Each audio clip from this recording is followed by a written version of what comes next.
Hello everyone.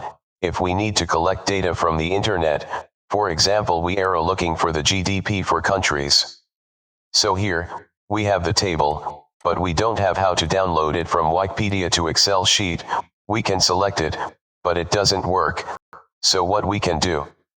We copy the link and then, go to the Excel, click on data, get data from the web and paste the link. Click on OK.